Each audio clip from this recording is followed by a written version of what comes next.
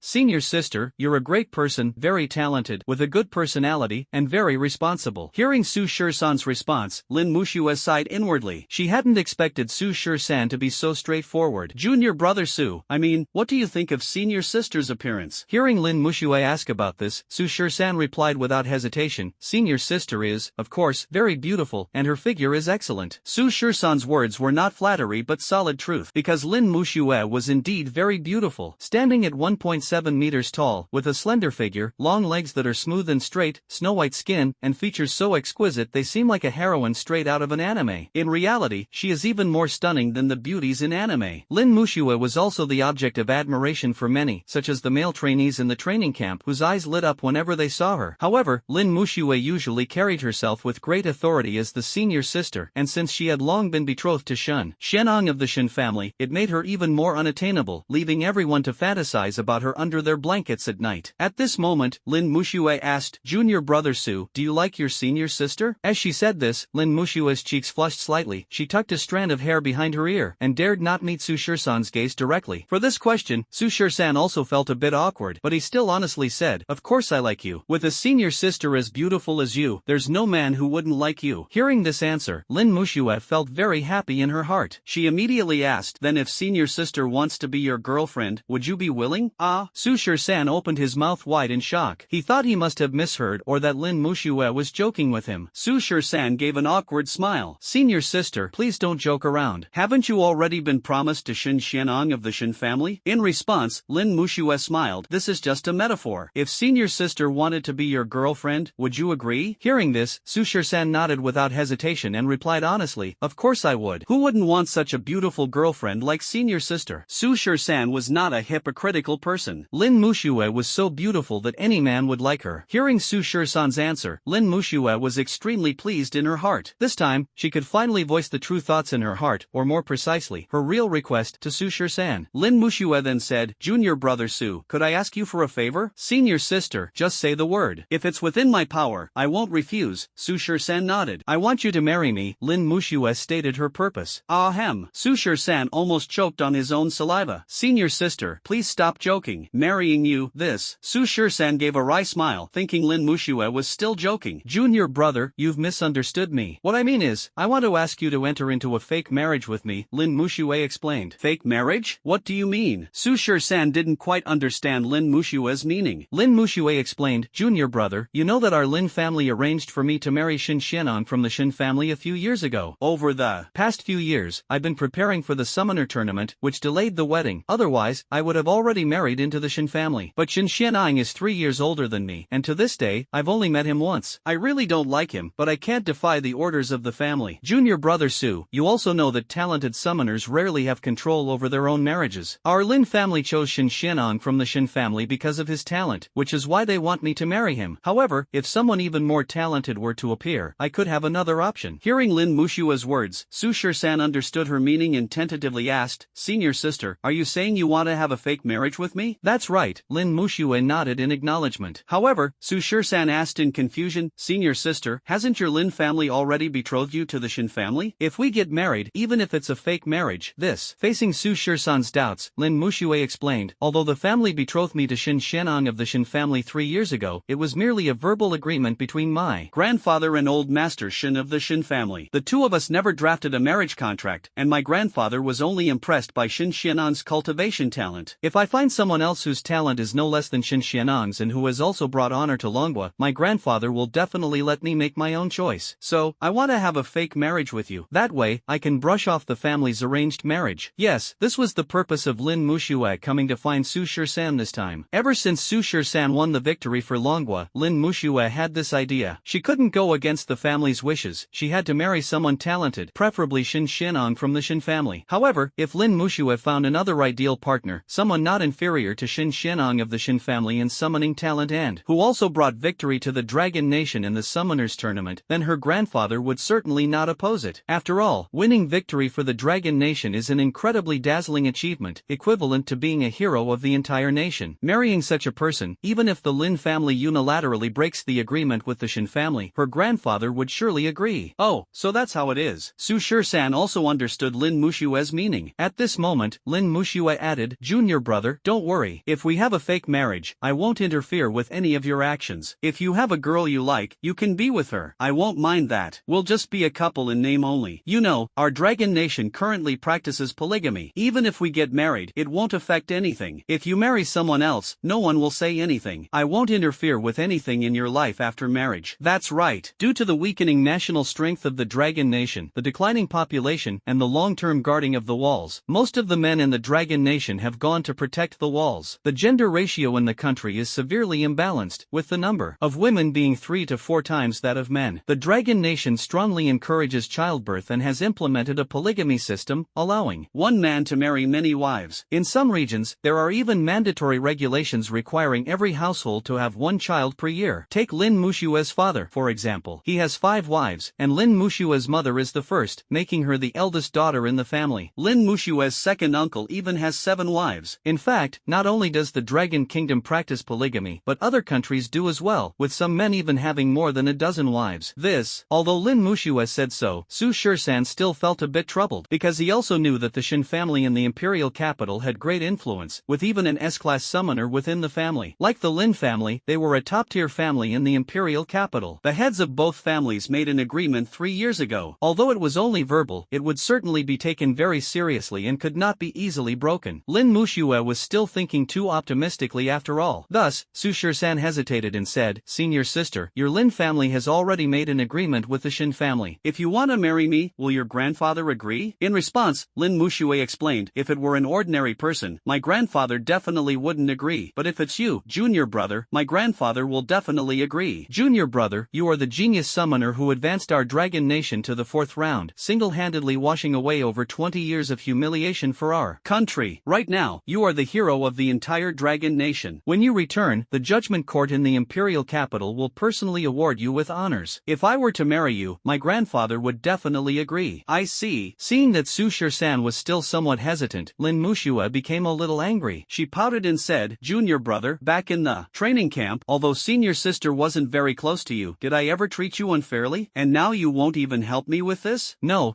Su Shur-san quickly shook his head. "As long as your family agrees, I have no problem with it." This small favor was not something Su Shur-san would refuse. After all, a fake marriage with Lin Muxue wouldn't really affect anything. And if the fake became real, Su Shur-san would be more than willing.